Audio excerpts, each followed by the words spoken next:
Senator Cory Booker is running for president. He promises to return unity to America. The former Newark mayor is joining a fast-growing primary field that has taken this party, the Democratic Party, very far left. The field now includes his fellow Senator Elizabeth Warren, the liberal lawmaker making billionaires bashing really the central theme of her early campaign. In fact, yesterday quoted, "I want these billionaires to stop being freeloaders." Joining me now, Fox News contributor Tammy Bruce and Democratic strategist John Summers. Tammy, these freeloading billionaires, how dare they suck the life out of our economy and everyone else? It's an old strategy. I'm surprised it's still being used. Well, it's the only thing that the left has. These classic attempts to create a class warfare, right?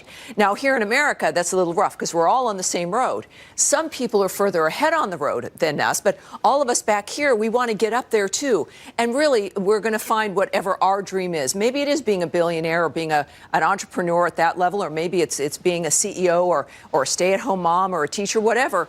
This country is the place that allows that. But this is habit.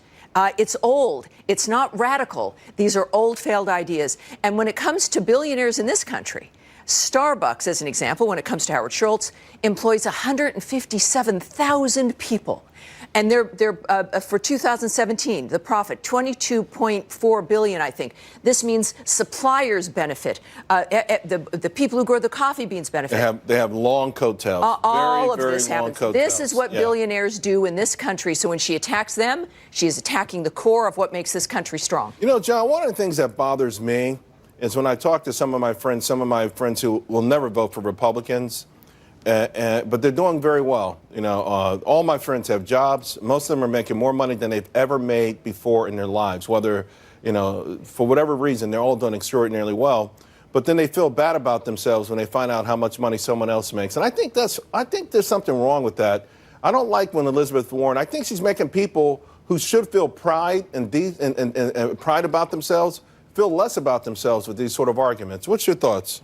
You know, I don't completely disagree with that, Charles. I mean, I do think it's kind of lazy to just say, you know, the same old talking point that that's all Democrats have to stand for. If that's the case, you're actually not paying attention. We're running on trying to make health care affordable and accessible to every American. But to your point, I think what Elizabeth Warren was trying to say, and probably could have said better, is that we have an opportunity for billionaires to add a little bit more to our economy, to pay their fair share. The reality is that 59% of Americans believe the economy is working for the rich. Only 7% believe it's actually working for them.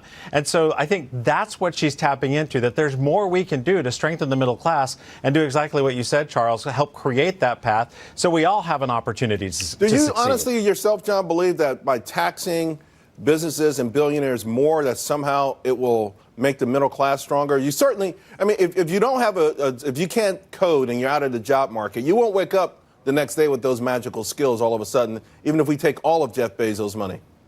That's true, and we've got to do more to make sure that we're prioritizing education, higher education here in this country, workforce training for those who, you know, college may not be the best path or the path that they want to take. And you actually do see that coming from the Trump administration. It is one of the things that they're actually admirably working very hard on. But it's something I think as a country we can embrace a little bit more and put a little bit more into. But it takes funding to do that, right? And so getting a little bit more from the top 1%, I don't think is going to hurt them and can do a whole lot of benefit for the rest of our country. Tammy, you know, John brought up something I find very interesting. He talked about how people feel in surveys. Again, talking to my Democratic friends, I had a big argument one week ago because he said it felt like the economy was better under Obama. He would never admit that it is better under Trump, but it felt that way. You know, do you like what's happening with the Schultz and Bloomberg, trying to bring some sort of bring something to the Democratic Party and say, hey, we don't want to just do politics of envy as our central platform?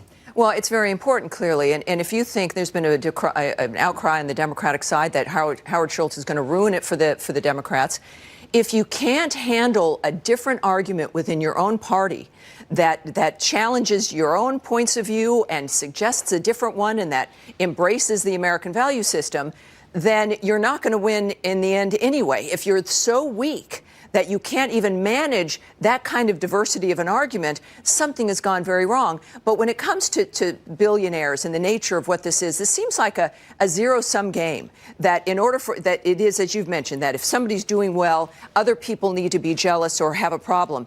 It is not a zero-sum game. And when it comes to what billionaires do for the country, it's clear already in a large part as entrepreneurs, they're the backbone of this economy. So to suggest that the government, with taking more, would do a better job spending it, we've seen that, of course, is false, that's a failure. It's never worked. And we don't want to whet their appetite for more spending. Tammy, John, thank you both very much. Really appreciate it. Thanks, guys.